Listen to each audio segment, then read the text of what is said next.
Chapter 21. Dougie. Courage, Colorado. He couldn't believe he was back, and that nothing appeared changed in the 6 months he'd been gone.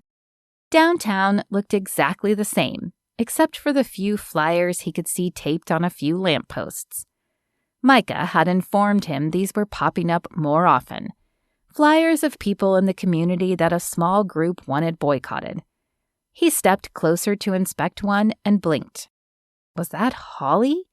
He hadn't seen her in months, but he was pretty sure it was her. The question was, why was her picture on a wanted flyer? She wasn't a pastor or a politician or anyone even mildly political, so why would they be targeting her? It wasn't an actual wanted flyer, but it might as well have been one.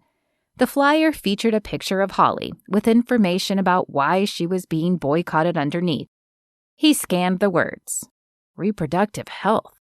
Had she joined the prayer walks or hung a flyer about them in her restaurant? Even if she had, that seemed a minor reason to boycott someone. Micah had said most of the flyers targeted an outspoken pastor and the local Christian radio DJ. But this was the first time he'd heard of one targeting a business owner, and he wondered if Holly knew about it. He ripped the flyer down, but as he looked around, he could see a flyer was on nearly every lamppost and in some of the store windows. This wasn't good. As much as he didn't want to be the bearer of bad news, he knew Holly needed to know about this, but he would take down as many as he could on his way to her. It was lunchtime when he arrived, but the restaurant was barely half full.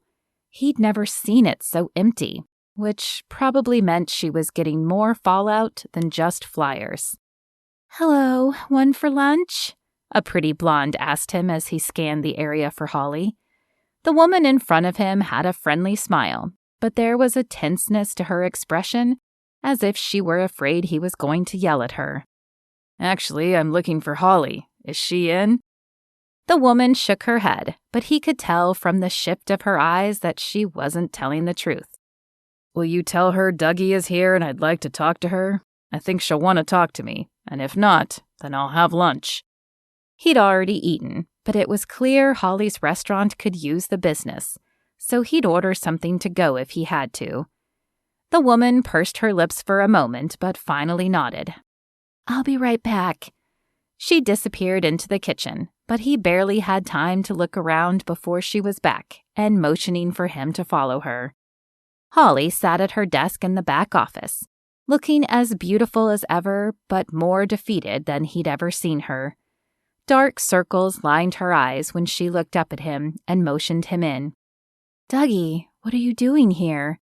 He wanted to mention their last encounter, see if she would apologize, but it didn't seem like the right time, not with the weight she was carrying on her shoulders. "I came to see you." "I'm glad." She mashed her lips together and ran a hand through her hair. "I've wanted to apologize to you for a while. You were right about Frederick. Not only was he a cheater, but a thief. I should have listened to you, and I never should have yelled at you like I did." "I appreciate that, Holly, and I'm sorry it didn't work out." While her apology sounded genuine, he wondered if she would mention why she didn't call. She snorted and shook her head. I'm sorry I was stupid enough to fall for him, and sorry that he managed to steal money from me underneath my nose. But I'm certainly not sorry it didn't work out."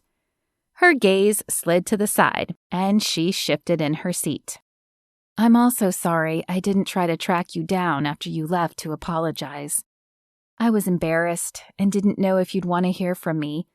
I told myself it was better to just let it go, but that was me being a coward." Her eyes glistened as she met his gaze again.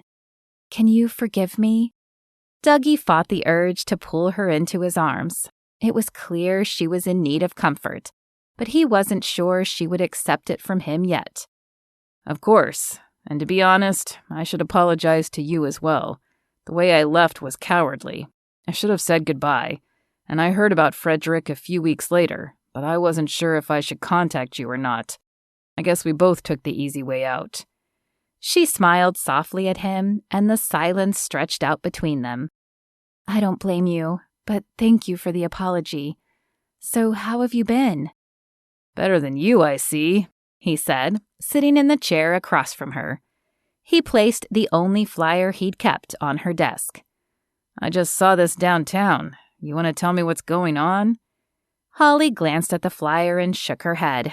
There was no shock, only sadness as she spoke again. I attended a prayer walk with Ashley 2 weeks ago, and a lady confronted us and took my picture. Ashley didn't think anything would come of it, but they've posted it around town. I've lost a ton of business this week, and I don't know if it's them or not, but I've been getting threatening calls here too. What kind of threatening calls? His protective nature engaged, and he leaned across the desk. The kind where they either say nothing or breathe all creepy on the line, or the kind where they tell me I'm a horrible human being and should leave town. I cringe every time the phone rings now. And as you can see, they seem to be influencing business too. I've never seen it so slow. Have you gone to the police? Dougie's heart ached for her. He hated seeing her like this. And said what? Holly asked, throwing her hands in the air. I think some people who don't like me are posting my picture and harassing me. The cops have more important things to do. Dougie could see her point. Okay, but what if it gets worse? What if they start showing up and scaring your customers away? Or what if they physically threaten you or harm you? He could not keep the emotion out of his voice with the last 3 words. Her eyes widened. Do you think they would do that? I mean, it's one thing to harass someone and another to attack them. I have no idea if they would, but I'd feel better if you'd keep me in the loop. Maybe let me provide some extra security for you, at least until this dies down. I'm new to the station, but I can look into the harassment laws. She blinked at him a moment, clearly processing his information. Then her eyes widened. You got hired here? Yeah? Didn't Mary Beth tell you? Holly shook her head. She told me they mentioned the job opening to you, but she didn't know if you'd take it. Even if she had, I probably would have missed it. I've been a little preoccupied with this. She tapped the flyer and sighed. Before Dougie could say anything more, Ashley appeared in the doorway, her eyes wide. I hope I'm not interrupting, but there's something you need to see. What now? The resignation in Holly's voice made Dougie's heart tighten like a string had been tied around it and was being squeezed. I have a feeling it's about to get worse. What do you mean? Dougie asked. Ashley, clearly ignoring the warning look Holly shot her, turned to Dougie. I just came across a social media post blasting the restaurant. They're posting negative reviews en masse. This is going to be really bad for business. If they post it online, Holly, then you might be able to sue for defamation. Well, that's hardly the problem now, Ashley continued. Evidently, some reporter saw those pictures and did a little research on you. Why didn't you tell me your father was the mayor of New York? Because my father is a jerk and I haven't talked to him in years, Holly said, and Dougie saw her wall go up. Did they mention him in the story? Oh yeah, look for yourself. She handed her phone to Holly, who began scanning the story. The color drained from her face as she read. When she finished reading, she handed back the phone and dropped her head into her hands. This is a disaster. Dougie didn't know what was in the story, but he made a mental note to research it later. What he did know was that he couldn't leave Holly to deal with this on her own. I think it's time you get in touch with an attorney and look into filing a harassment claim, he said. She nodded. You might be right. I just hope this doesn't bring more attention. I left New York to get away from my father, and I didn't really want him knowing where I was. Unfortunately, I think more attention is coming, Ashley said. The story is trending and being shared. Holly groaned. Well, maybe he won't care enough to contact me. He certainly didn't seem to care when he was cheating on my mother. It'll be okay, Ashley said. Remember, God never gives us more than we can handle, and he always has a plan, though we don't always see it." Holly nodded, but she didn't look convinced. Instead, she looked like the effects of an old country song where everything had been taken away from you and then someone kicked you while you were down. Dougie wanted to offer words too, but he knew they would feel like platitudes at the moment. He didn't know if he and Holly were back to being friends. She'd apologized and he'd accepted it, but that didn't erase 6 months of not communicating. "Can you give me any more information on the group harassing you? I can get the paperwork started, though you'll probably have to sign something." "Yeah, I can help you with that," Ashley said, glancing back at Holly before leading Dougie out of the office. "I hope you don't mind, but I think it's a little much for her right now."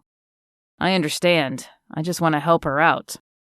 Ashley nodded and tapped her phone.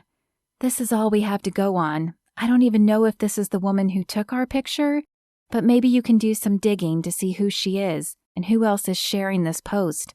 I doubt she's working alone." "Thanks, Ashley. If you get any more calls or anything else happens, please call me." He glanced back toward the office. "I'm not sure Holly will." "I will, and Holly will come around.